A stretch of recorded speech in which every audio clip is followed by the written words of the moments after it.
"You're nothing. Just the guy who pays for stuff." That's what Connor said. I heard it clearly. The words carried through the thin walls of our rented house like a knife meant for me. Then came the sound I'll never forget. Lily's laughter. Sharp, cruel, dismissive. "Mom says he wants to play daddy," she added, her voice dripping with scorn. "So let him spend." I froze in the hallway. The lights from the living room flickered, blue and white across their faces, and for a moment I could see them in silhouette. 2 children I had clothed, fed, sheltered. 2 children I had believed, maybe foolishly, would one day look at me as more than a stranger passing through their lives. But in that instant they revealed the truth. To them I wasn't family. I was a transaction, a man-shaped wallet. I'm 41 years old, living in Austin, Texas.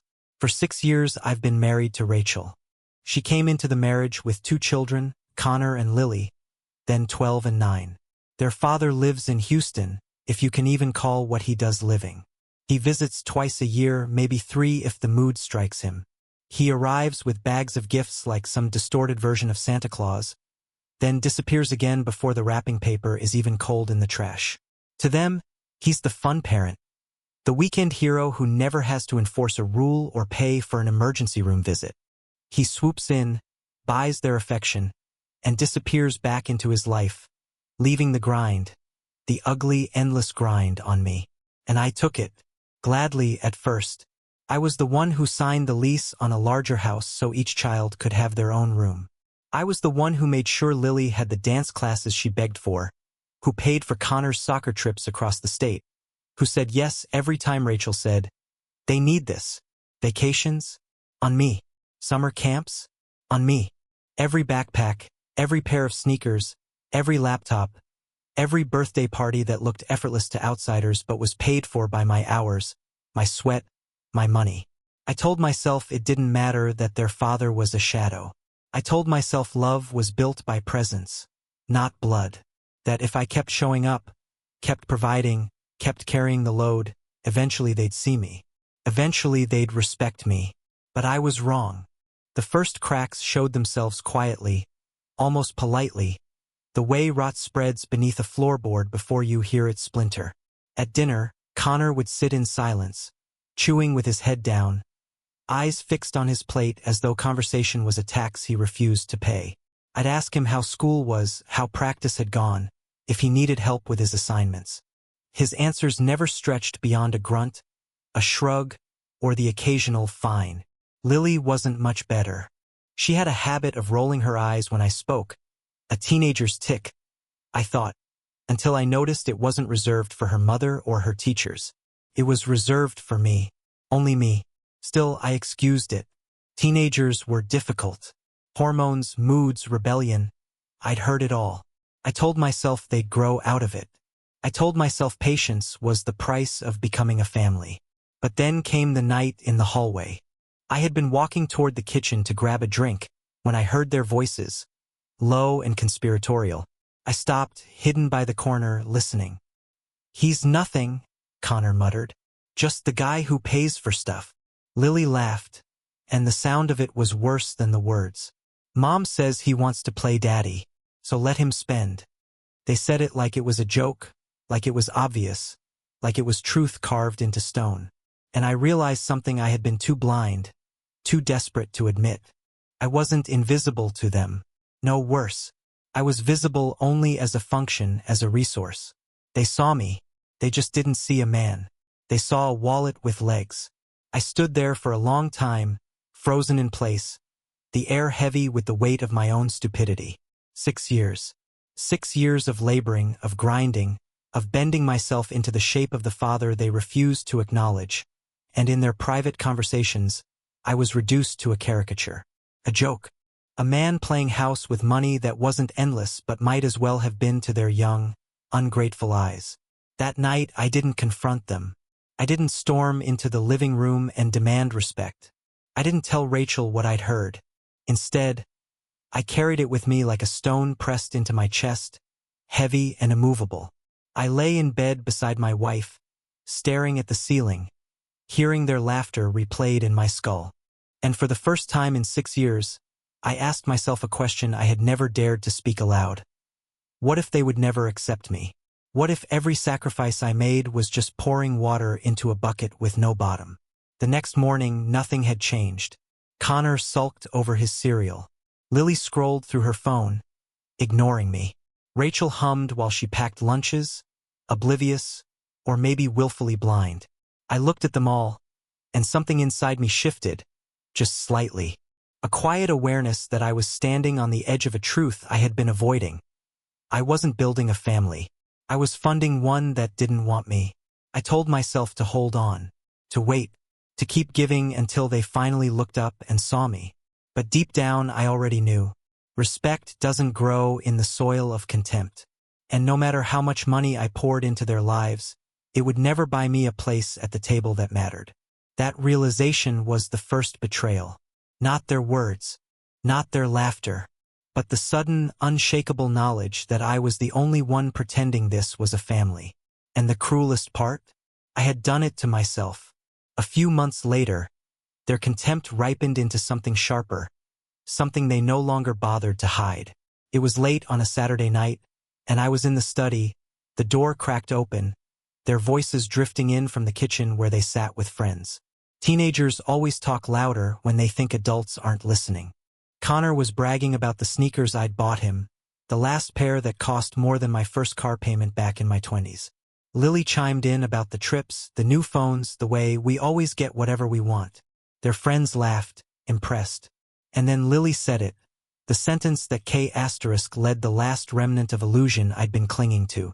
We'd be better off without him. He's nobody here. Connor laughed in agreement. I sat in the study, staring at the screen in front of me, but I couldn't see it. Their words tunneled through my skull, ringing louder than any noise outside. Nobody. 6 years of paychecks turned into toys, vacations, camps, clothes. 6 years of trying to build a family out of thin air, and I was nobody. That's when it clicked. If they thought life would be better without me, then it was time they learned the truth of that belief. Not with shouting, not with lectures, not with ultimatums. No, words had no weight with them. They had made that clear. What they needed was silence. A lesson delivered not in speeches but in absence. I decided to cut them off completely. The next morning, I woke up and carried out the same rituals as always. Coffee, newspaper, the smell of Rachel frying eggs in the kitchen. Connor emerged, bleary-eyed, his hair sticking up like a crown of indifference. Lily came next, scrolling on her phone, thumbs tapping as though the world lived only inside that glowing rectangle. Neither of them looked at me. Neither of them said good morning. I sat at the table and decided then, enough. The first step was birthdays. Lily's came first. Normally, Rachel and I would conspire together, planning weeks in advance, me swiping my card for gifts wrapped in ribbons, cakes too big for the table, parties that looked effortless but always carried a price. This time I stepped back. I gave her a simple card, plain, and signed except for my name in ink. No surprises, no balloons, no gift that proved how much I was trying. The silence from her told me everything.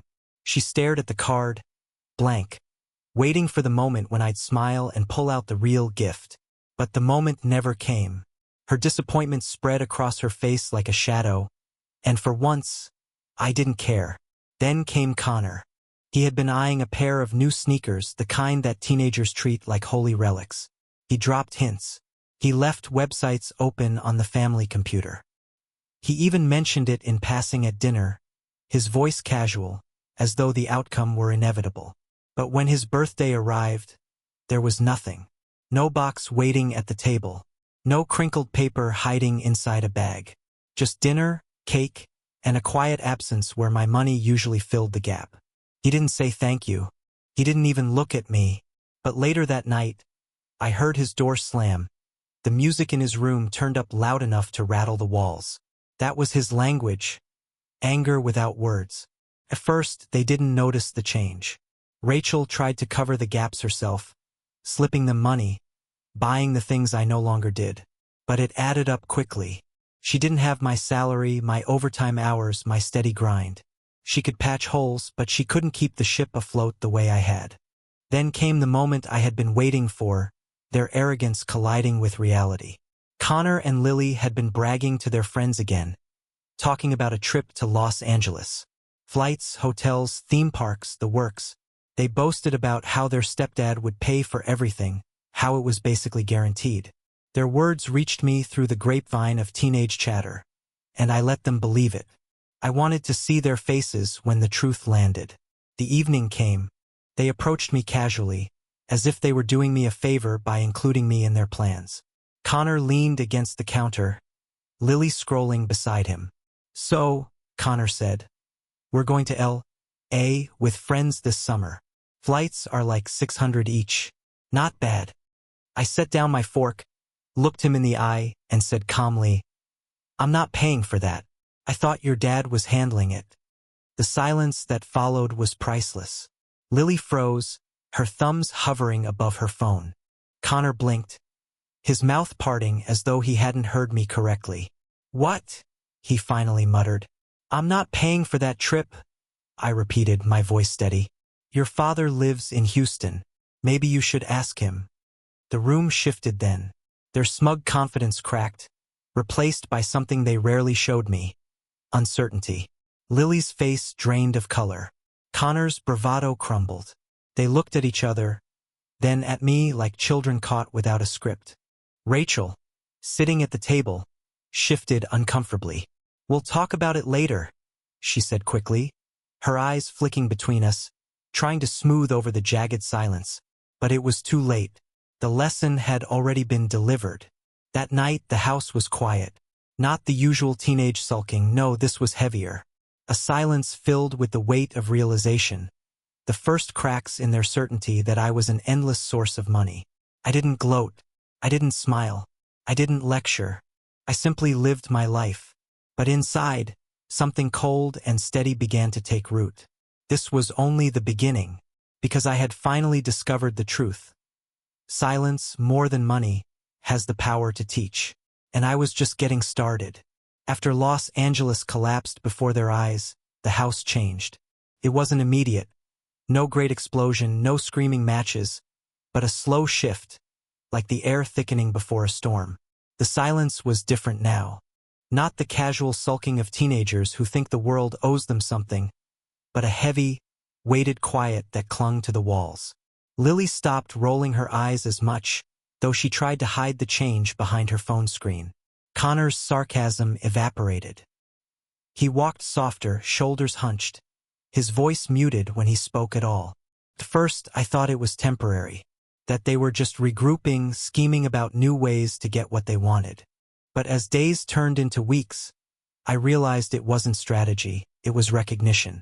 They had seen the edge of the cliff, and for the first time, they understood I was capable of stepping back and letting them fall. I didn't lecture. I didn't remind them of what I'd cut off. I simply withdrew, like a tide receding, leaving the shoreline bare. No more surprise gifts. No more casual dinners paid for without thought. No more quiet transfers of money for things Rachel swore they needed. When Lily tried to hint about new clothes, I said nothing. When Connor muttered about a game console upgrade, I nodded but didn't move. Slowly, the pattern of their entitlement cracked under the weight of my silence. Rachel noticed. Of course she did.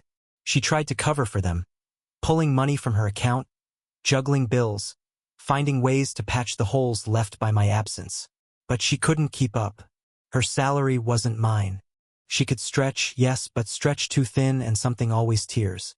The tear came one afternoon in August, as the new school year loomed. Connor and Lily had grown accustomed to back-to-school shopping as a ritual. A spree of laptops, backpacks, clothes, shoes, all purchased without question. They assumed this year would be no different. For weeks, they circled the subject, dropping hints at dinner. Lily would mention the new laptop everyone was getting. Connor would talk about shoes everyone would be wearing. Rachel, to her credit or perhaps her shame, avoided the topic, her silence an unspoken plea for me to relent. But I didn't. The night before school began, Connor finally cracked. He lingered at the kitchen doorway, hands shoved deep in his pockets, eyes fixed on the floor. "Hey," he mumbled. his voice almost foreign in its softness. What about school stuff? I set down the glass in my hand and looked at him. Not with anger. Not with triumph. Just clarity. That's up to your mom, I said evenly. I realized I was just your wallet. I forgave you for that, but I'm not going back to how it was. He blinked, as though the words hit harder than any shout could. His face tightened, lips parting to speak, but no sound came.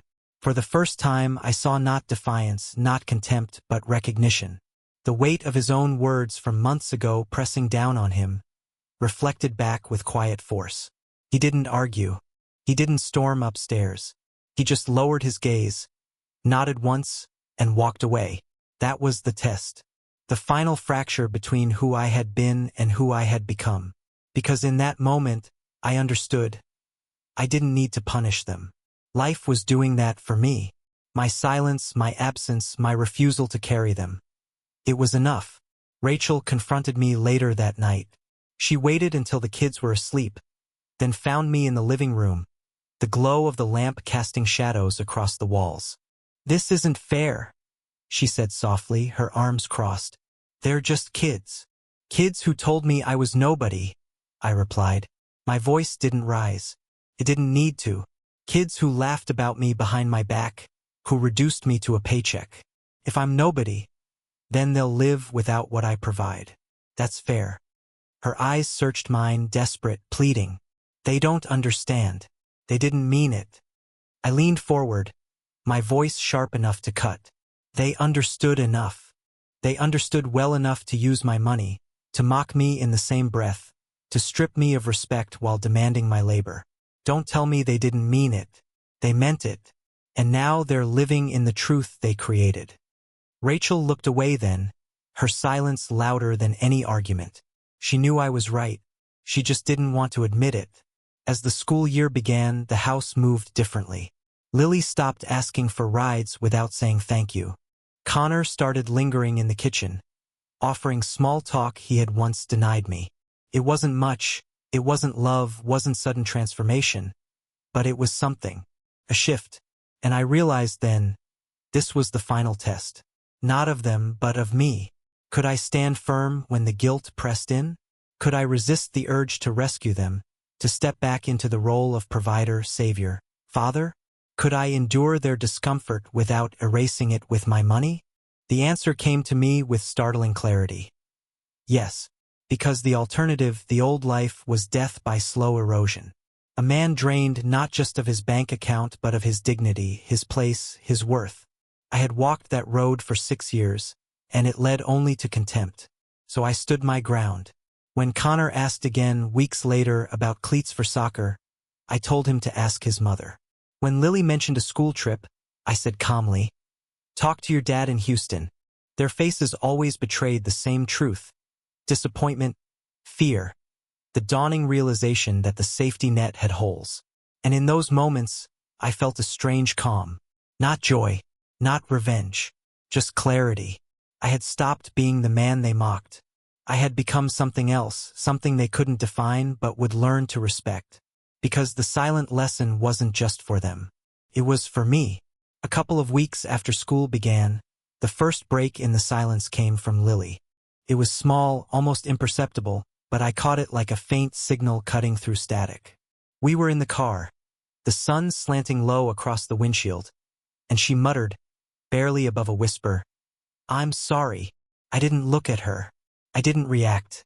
My hands stayed steady on the wheel, my eyes fixed on the road. But the words sank in. They weren't grand or dramatic, but they were real. Days later, Connor followed. We were in the kitchen, the weight of unspoken things thick in the air, when he finally said it.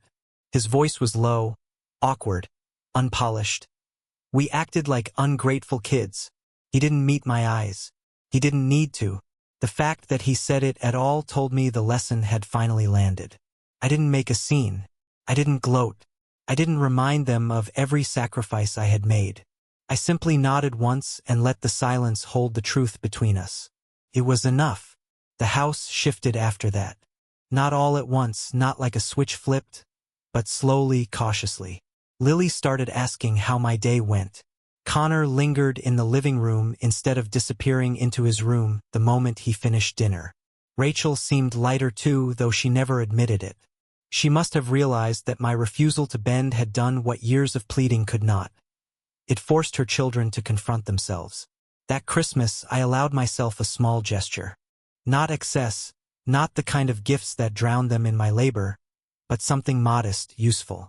A pair of books for Lily, chosen carefully for her interests. A set of tools Connor had once mentioned needing for a project.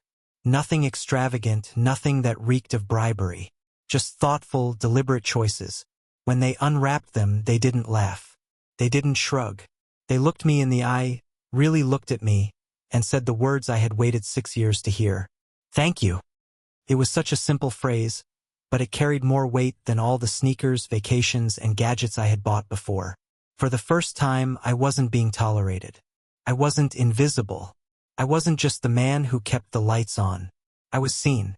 Not as a father, not yet, maybe not ever. But as something more than a wallet. As a man whose presence demanded acknowledgement.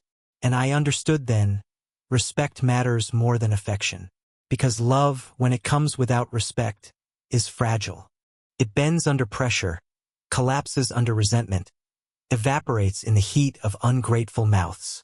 But respect, earned, tested, forged in silence, endures. That winter, I thought often about the hallway years earlier, when I had overheard them laughing about me. The words still haunted me. He's nothing, just the guy who pays for stuff.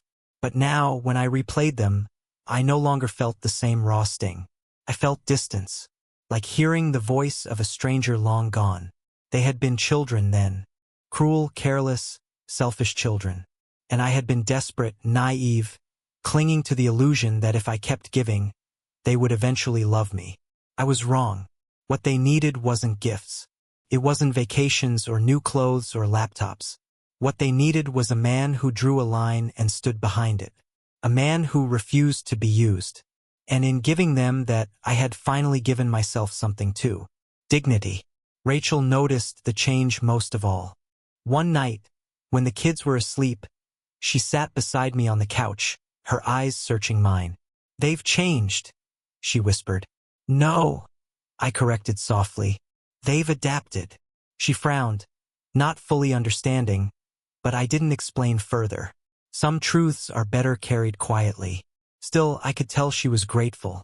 Grateful that I hadn't walked away entirely. Grateful that I had chosen silence instead of abandonment. Grateful that, in some small way, I had salvaged what was left of this family without destroying it completely. But gratitude wasn't my goal. Respect was. And little by little, I saw it taking root. In Lily's cautious smiles, in Connor's hesitant conversations, in the absence of mockery where once there had been laughter. Small things, fragile things, but real. I don't know if they'll ever call me Dad. Maybe they won't. Maybe that space is forever reserved for a man who appears twice a year with gifts that cost less than the gas to drive them up from Houston. Maybe blood is too strong even when it runs weak. But I know this. They will never again call me nothing. Because nothing doesn't draw boundaries. Nothing doesn't withdraw its labor. Nothing doesn't force you to face yourself. And I did all of that. The night I decided to stop paying, to stop carrying them like dead weight, I thought it might end in fire. Screams, broken bonds, a family shattered beyond repair. Instead, it ended in something quieter. A new balance, a grudging respect. And that respect was worth more than all the money I had spent in the years before. So when people ask me now if I regret it, if I regret pulling back, refusing to play the role of endless provider, I tell them this: I regret waiting so long. I regret the 6 years I spent pouring myself into a void, blind to the truth that respect cannot be bought, only earned through the absence of indulgence. I don't regret the silence. I don't regret the lesson, because in the end it worked. And maybe, just maybe, that's the closest thing to love I'll ever get from them. So I'll ask you, the one hearing my story now, was I wrong? Was I cruel for cutting them off? For letting them feel the absence of what they mocked? Or was it the only way left to teach them the truth? That respect is not optional. And once it's gone, so am I.